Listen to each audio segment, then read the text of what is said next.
And Adam lived 130 years and begot a son in his own likeness, after his image, and named him Seth. After he begot Seth, the days of Adam were 800 years, and he had sons and daughters. So all the days that Adam lived were 930 years, and he was unalived. So Adam lived 130 years and begot a son in his own likeness, after his image. Remember God's words in Genesis when he said, let us make man in our image. So man was made in the image of God and in the image and the likeness of God. So internally and externally. So now after the fall, the transmission of that likeness is not direct from God, but Adam's fallen nature is passed on to his descendants.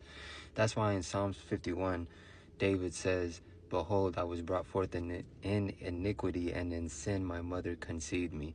He was brought forth in iniquity, meaning, just like the text says, that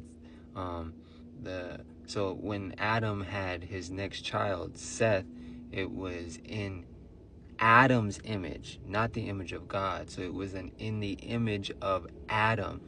So, and begot a son in his own likeness, after his image. So, and named him. So Seth means appointed or substitute. He was given as a replacement for Abel, who Cain had unalived. And then through Seth's line, the faithful worship of the true God was preserved, and ultimately the Messiah would come through the lineage, the genealogy of Seth. Adam had sons and daughters. This phrase shows the early population of the world expanded from Adam's immediate family.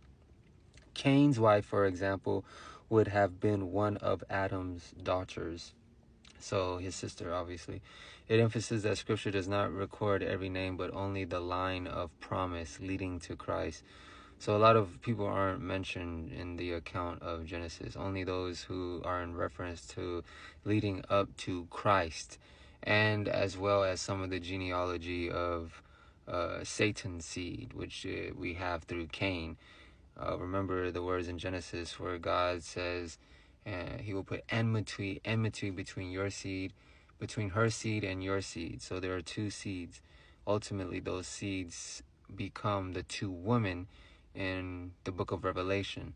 So you see how they begin in Genesis at the fall, and then those seeds, those two seeds, the seed of the woman becomes the woman of Revelation chapter 12 with the 12 stars around her head.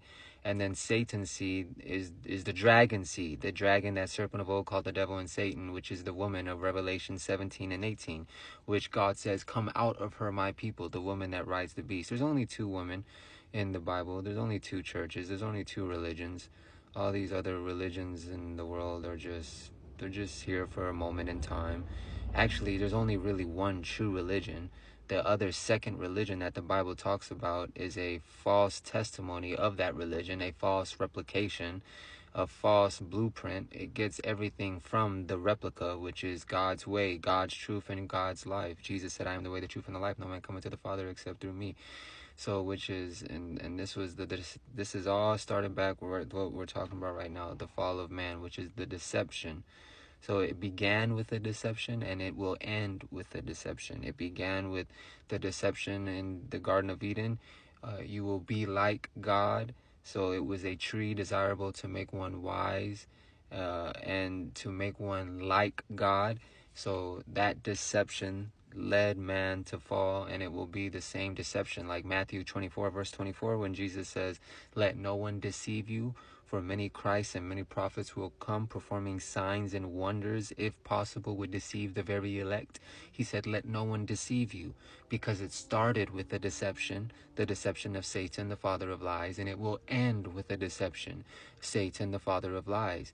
And just like it was a lie, a deception, the Hegelian dialect. Okay, now I'm getting too deep. We'll go into a different topic. But it was two. It's usually two. Just like it was two. It's only two churches. It's only two seeds. It's only 2 days. 2 days, Sunday and Sabbath, brothers and sisters. Sunday worship and Sabbath worship. So you see how all of this is just, it's so foundational and tied into the Bible, and tied into the account in Genesis, and the beginning and the end. in Revelation, which is why Jesus said, I am the Alpha, the Omega, the beginning and the end. The refrain, and he was unalive, becomes a solemn rhythm throughout Genesis chapter 5, underlying the certainty of being unalived for all the descendants. And it was just a part of the promise that God says that when you eat of this tree, that will surely happen to you. You will be unalived. So it didn't happen that day, but the repercussions of unalivement began on that day. So humanity is now born in the image and fallen Adam, in contrast to the original image of God. But it's okay, because there's a faithful line. God preserves a righteous line through Seth, pointing to the promise of redemption through Christ. And that's actually what loipos means. It means remnant. The called out, the chosen, the remaining, the last ones. So yeah, Genesis chapter 5 verses 3 through 5, exegesis, New King James Version.